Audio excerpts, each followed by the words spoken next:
Isaac Hernandez. I'm Holly McClure. And this is Faith on Film, a program designed to keep you informed on everything that's happening in the world of faith and family entertainment. Holly, how are you today? Doing great. And there's a lot happening in family entertainment. Boy, I tell you, a lot. There is. And I have to be honest with you. I was a little, I don't want to say reluctant, but I was a little worried about today's show. I was not looking forward to it because normally this show is about celebrating everybody that's doing all these wonderful movies, Christian movies, all the Christian actors and producers and directors and everything.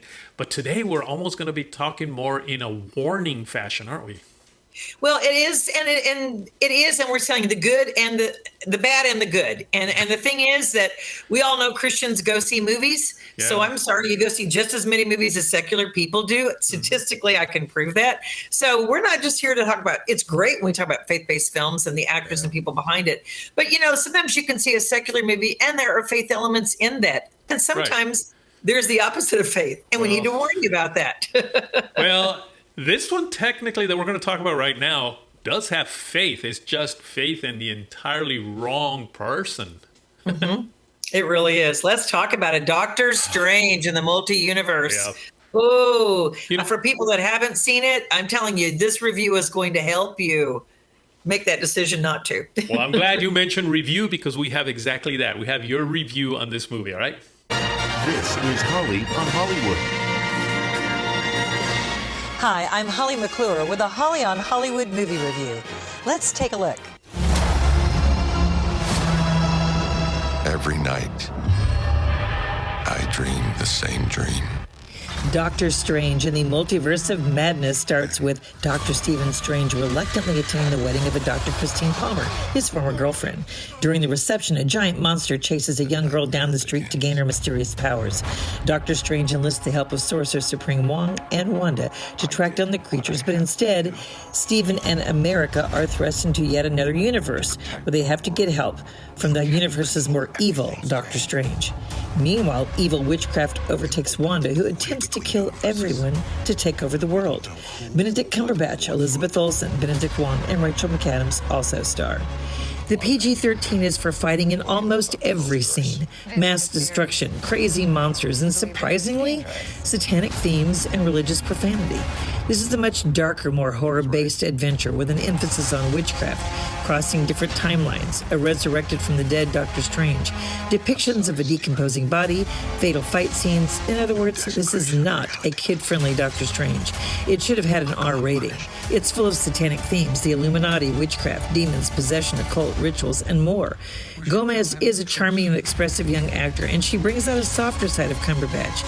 And there are lots of funny one-liners and cleverly written scenes, as well as surprise cameos. But the heavy, darker themes ruined it for me, especially the end credit scene that suggests that Doctor Strange movies will continue with a third-eyed Doctor Strange. You break the rules. Look out! To become a hero. I do it, and I become the enemy.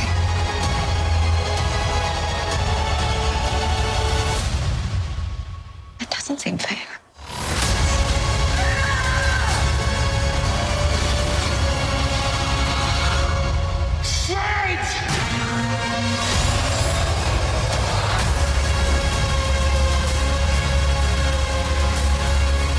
Remember to choose your movies wisely. Holly. I think people can probably tell from the trailer that it's got dark elements to it. And I think, but what they don't see, and here's the thing, parents, your kids and now teens have grown up with Marvel movies, from Iron Man to Spider-Man. It's felt very family friendly. It's felt very all ages, and it's fun things. Yes, there's the, kind of comic book side of defeating the, characters or evil bad guys, but it's nothing too bloody. It's nothing too intense. Where Sam Raimi, the director of this film, who, by the way, did The Grudge and Poltergeist and Evil versus Dead and Zombie, his whole backlog of credits, are darker themed movies and evil and horror movies. He did this, and it's got that dark side. And I think, okay, I was still trying to accept the darker side at first until it stepped into the witchcraft side, which Wanda becomes a dark witch and uses incantations and uses her evil spells and powers to evil overtake. Don't we live with enough evil in this world already to have to watch that and be reminded of that? And it's grooming a younger generation to accept that. And I want to speak up and say that it's grooming a younger generation to accept evil is okay, as long as you package it in likable Marvel characters. And that's what's sad is, all these Marvel characters have always been, like you said, something that we, I was not a kid, I guess I wasn't necessarily the Marvels, but, where kids look up to these heroes and they want to be like these heroes. And then suddenly they're turning them into maybe they're the good evil, if there's such a thing, fighting the bad evil. I don't know, but still there's a whole supernatural thing on there that just seems way, way, way too over the top. Well, spiritual warfare is one thing, and I think we all have recognized that, and you can even see it in films, like you said. But this is, just over the top, demons coming out of him, and he resurrects a dead Doctor Strange from another universe, and that crusty dead body comes to life and looks dead, kind of like the zombie movies you see on TV. And then he has that third eye, so that then he takes over the Doctor Strange body. So then I'm just going to give away. So turn it off or stop listening if you want. 10, 9, 8, 7, 6, 5. Okay, at the very end of the movie, where you're seeing Doctor Strange and the evil's gone and everything's supposedly good.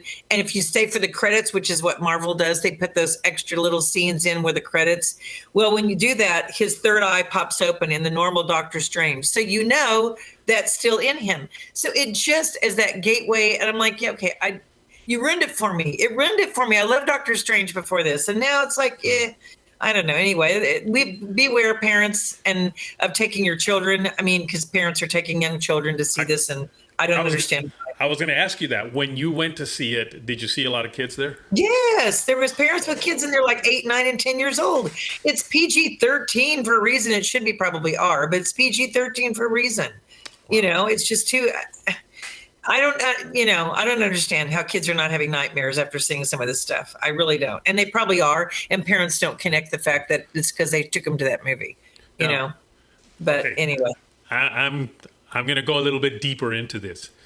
Do you think there's a possibility that as kids watch this, really as anybody watches this, it could potentially open themselves up for a demonic influence? Or am I just going over the top here? Not over the top at all. In fact, I can tell you that when the Harry Potter movies came out, they had teenage girls doing incantations and spells. Okay, these were teenage 10, 11, 12, 13-year-old girls from the Harry Potter. That's been what, 15 years ago, 20 years ago? And you wonder why now so many 20 and 30-year-olds are in the dark arts and dark craft and taking on a different sex and taking on different things in there. I'm telling you, a door was opened up with a movie that seemed harmless where they took the wands and they actually repeated actual incantations and spells, thinking they would be funny and clever. The Columbine boys watched video games, and for a fact, those two boys watched The Matrix, watched video games. They put the dark trench coats on and loaded up when they went in Columbine to kill those kids. And I think what you're seeing now in various shootings and things that are happening in cities and the lawlessness and the violence, because that started somewhere. They watched movies where that was okay. The characters, the bad characters were good, and the good weren't really good anymore. It was the evil that became admired. So yes, I absolutely 100% know that transfers in the subconscious and in lifestyle. They say the kids that meditate on music, certain bad music with bad lyrics and stuff, and over and over and over, they take that on internally. You take it on in your spirit and soul. So that's why, parents, you have got to be the gateway for your younger children. Sometimes you can't help it for the teens, although I would hope that by that time you have a relationship where you can talk about it, but for sure for the younger ones. Yeah. Now, we have a comment from one of the actors. Who's this actor that we have? Was that Doctor Strange himself? Yes, Cumberbatch, Benedict Cumberbatch. And listen to these two quotes, and pretty much she flat out tells you what it's about. Yeah, here we go. Dark. The tone is dark. The tone is probably the darkest Marvel film to date. I think I can say that with full confidence. It's probably the most frightening as well. And story-wise, I think the most complex and enriching, and one of the most epic as well. But I think the tone is very much that of a Sam Raimi horror and a Sam Raimi... Wow. Horror. Yep, horror. And interesting, though, he said it's very enriching. Huh? Play the next clip. I want to. Okay. I think audiences can expect a whole bunch of impossibilities and craziness, huge, massive scale adventure in the multiverse, which will blow their minds, surprise them, arrest them, scare them. So that's the goal. I think by what enriching what he said is like the characters are enriched because in his eyes, he probably feels like it added more dimension because there's other Doctor Stranges in other dimensions. There's other Wandas in other dimensions, so it enriches it. But throw out right there, he says Sam Raimi's into horror, so it's horror. Yep. Did you ever associate parents or adults, grandparents, did you ever associate Marvel with horror? Not really. Nice. And then he Superheroes. says it's no, yeah. And it's so they're crossing over. Again, Disney, Marvel, and what else is Disney doing? We've got something else to show you new from Disney. Boy. Yes, here we go. Look at that. There you go. The Marvel universe is now transgender. Oh, yes, because everyone's demanding that we have transgender comic superheroes, right? That everyone's saying that they want this. Absolutely. Yes, of Everyone's course. saying we want transgender, he's super mutant hero. Look at the title, transgender mutant superheroes. So the word hero, I have a beef with this anyway, especially for the patriots and people that really are heroes in this world. I'm so tired of them trying to put everything on to be a hero. You're a hero if you're transgender. You're a hero if you're mutant. Oh, people. And it doesn't sound like they're going to turn back or turn around from this, does it? No, they have an itinerary. They have exactly what they want to do. That's their MO. And they are no longer being secretive about it. They are announcing it to you. We are going to train your children how to be transgender. We're going to train your children and the evil dark works. We're going to train your children how they can take on the evil and demonic. And they're not hiding it. They're telling you. He just told you Sam Raimi brings horror to this, movie. So parents, be discerning, be wise. That's why I say choose your movies wisely, because it does affect the rest of your household, the peace in your children's lives, the peace in your lives. It create, you bring that spirit and you open that door and bring that in. And then you wonder why there's disruption in your household. You wonder why your kids have nightmares. You wonder why they can't sleep, why they're concerned, why they're neurotic, why they're nervous. And the list could go on. I'm not saying it starts with a movie, but I'm saying that can contribute to it. Well, yeah. In fact, I just was reminded right now of when the Ouija boards were a big deal. And, it's a game, right? They brought it out as a game, but yet, I've heard a lot of reports of kind of what it did to people and just the doors that were open to the occult for it. Yeah, I remember going to a slumber party when I was, I think, probably about 10 years old. I went to a slumber party and my mother, if she had known this was going to happen, would never have let me go on. But it was a big slumber party with a girlfriend. It was like, 10, 12 girls there. They did the Ouija board. And I'd never done that before. I grew up in a Christian home. I'd never seen a Ouija board. And they were like, we can levitate. And they were doing the thing where you put the Ouija board and do all that. And then they levitated a girl. Well, when you get 10 girls and you take 2 fingers, everyone's picking up. I'm sure that it was that. But honestly, I thought, oh my gosh, they're really levitating. I didn't realize that, that Ouija board. And years later, I renounced that. Whatever door was open, whatever came. And of course, I was a Christian, had the Holy Spirit in me. So I'm sure that God was just covering me and angels protecting me. But honestly, I renounced that because I had that memory that I did that. And I think that's important that you do that for parents that have done that and kids play with it.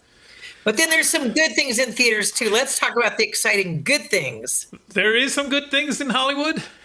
Yeah, and especially one that I know you love, which I was surprised to hear how excited you were about seeing this movie. Well, first of all, and we'll show the trailer here first before we really talk about it, but I can tell you right now, I love the English culture. I don't know why, I just love the English culture all the way back to, the whole kings and the whole monarchy thing. I don't know why, it just intrigues me. But when somebody told me about the series itself, and so we started watching it, and I was hooked. I was completely hooked. So, and I watched every episode with Gladys, which is great that we can have something that we can watch together. Because, most families, the dad likes the Marvel stuff and the mom likes, what we're about to see. Right. I, along with my wife, love what, so we can see this together. When the first movie came out, I was right there. And when we heard the second movie was coming out, man, we've been anticipating it now for several months. And it's finally here. Unfortunately, I've not been able to see it yet. For a guy that doesn't have a job, I sure am busy. But I will go. I will go to see it. I know you went. What we're talking about is Downton Abbey. No, you haven't said that title yet. So I think we need to say Downton Abbey. Well, not Downtown Abbey. not Downtown Abbey, but Downton Abbey. I thought it was Downtown Abbey for the first 2 years it was out. Yeah. Downton Abbey. Let's look at the trailer, and then we'll come back and Okay. talk about something that's a little bit more exciting than, well,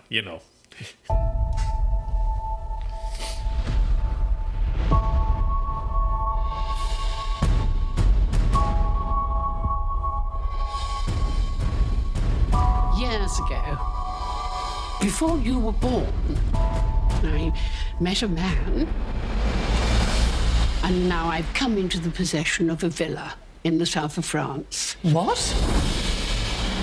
3, 2, 1.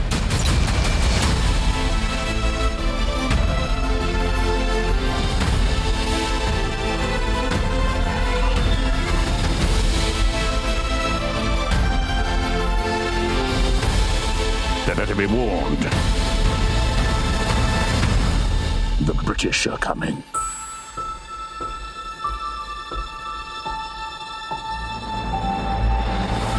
And with that, I will say good night and leave you to discuss my mysterious past.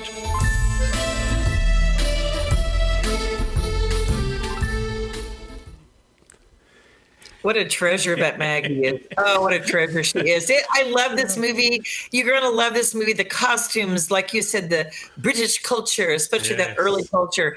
The fact that an early movies, and it's a silent movie, comes to the castle, and then something happens while they're there, and they realize that right at that time that they're making the silent movie, talkies come in, and they have to instantly figure out how to make this a talkie movie. So there's a lot of dynamics that go into the actual staff gets to be in the film, and some characters do, and then the other characters are going to look at this villa that they've just inherited, and there's a lot of secrecy and drama about that. It is a movie that I thought, okay, I watched the show, so I thought, okay, I saw the first one, it'll be pleasant. I was surprised at how emotionally invested I got into the characters and the scenes.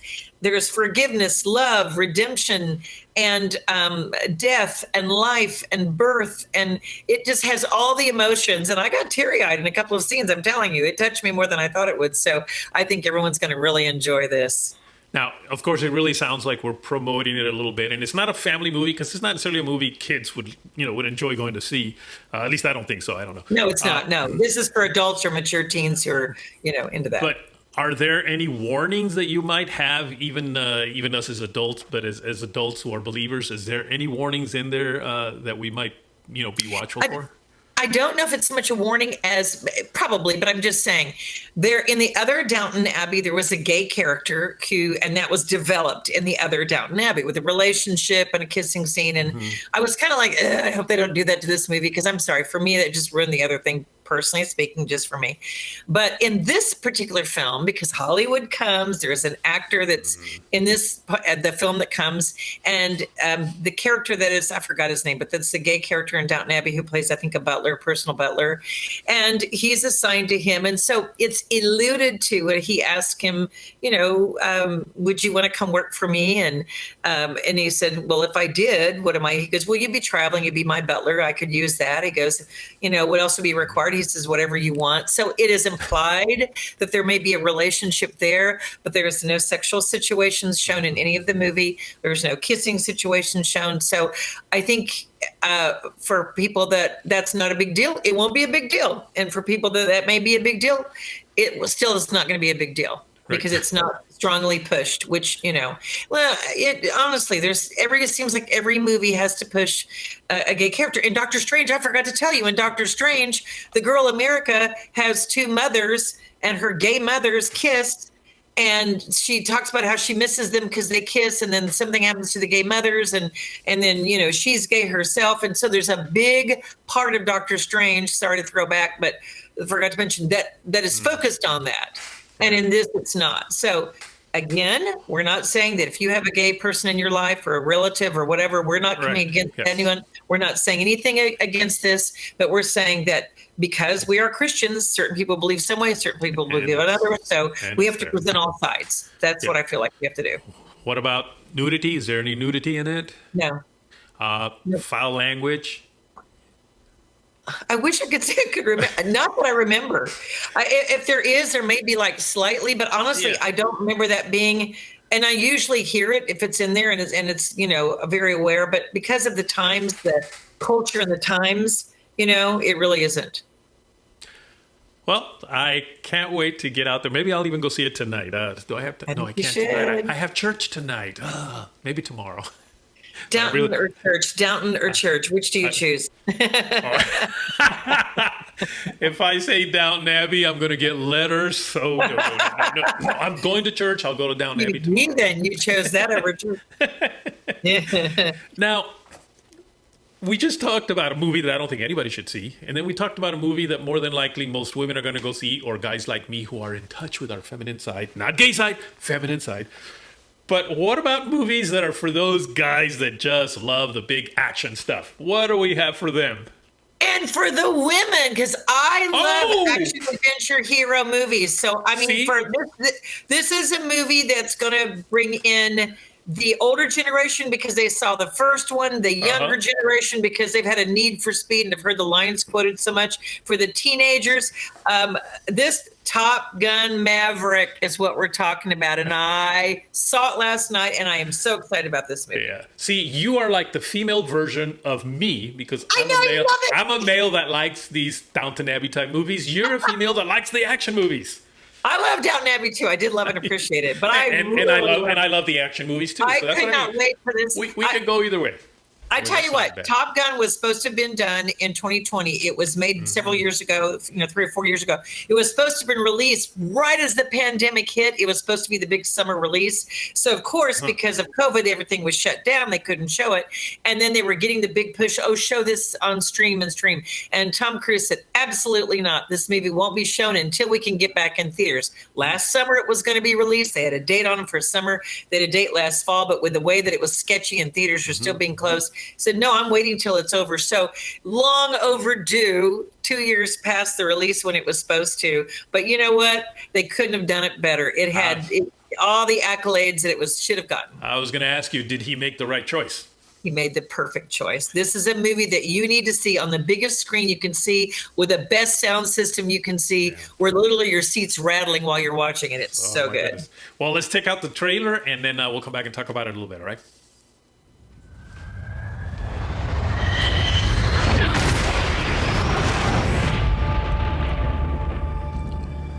What do we have here? Yeah, here I thought we were special. Fellas, this here's Bagman. Hangman. Whatever. What the hell kind of mission is this?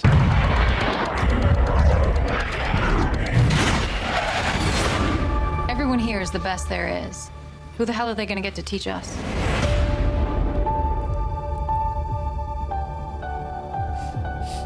Captain Pete Maverick Mitchell. Let me be perfectly blunt.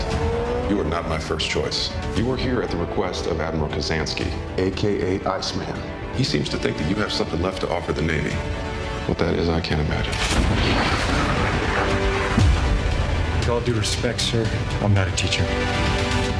Just want to manage expectations. What the hell? Good morning, aviators. This is your captain speaking. And we're off. Here we go. In 3, 2, 1.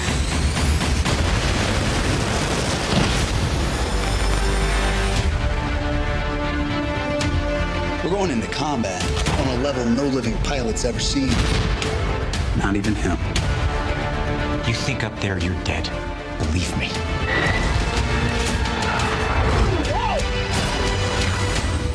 My dad believed in you. I'm not gonna make the same mistake.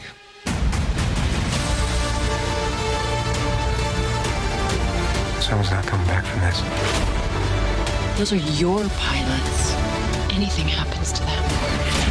Smoke in the air! Smoke in the air! You'll never forgive yourself. No turning back now.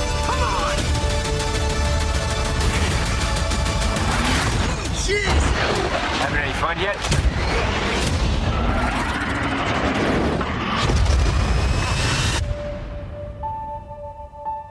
Oh, I just love this movie. Unbelievable. Yeah. I love it. Okay, I've got literal goosebumps watching the trailer again after I've seen the movie going, Isaac, it is so, first of all, to see Tom Cruise come back and look good and be in shape and do his own stunts. And by the way, he trained all the guys. They had to do flight simulator training. He said, we're not going to do simulators like the first Top Gun where they have us in a simulator and it looks like we're flying, but we're not. Oh, no. We're going to actually have the guys in the air. So the scenes that you see with pilots in the air were actually filmed in the air. They were actually doing that where they had to get in there. Tom Cruise knows how to fly his own plane and can do it himself and did. He did the stunts that you see. Now, of course, he still had some stuntmen for some of the trickier things, but he still did a lot of his own flying. And to see Val Kilmer, and for those of you who don't know, Iceman from the first movie, Val Kilmer, and okay, have you seen Tombstone? All the guys have seen Tombstone, and Val Kilmer. I'll be your Huckleberry. Okay, he's in it. Well, he has actually a disease. He had cancer of the throat, and it literally has cost him his voice and a lot of his mannerisms. But Tom Cruise said, "I will not make this movie unless Val Kilmer's in it." And they said, "Well, he's got some problems. He can't." They goes, "No. I will not make this movie unless Val Kilmer's in it." So he literally refused to make it unless he was in there, and it's touching and heartbreaking and exciting and action. And Goose's son, is in the movie, and so they show flashbacks where they were playing the piano, and they show him sitting on the piano, and Goose and Maverick playing, "Re-Rattle My Brain," and then they show him growing up and him playing that, and there's so many good things about it. And look what I got, Isaac. Look what I got. No, you didn't. I got a Maverick collector's pin. Man, look at the helmet, Maverick. And I'm sure you picked one up for me. Actually, I did, Isaac. This is yours. I did pick one up for you.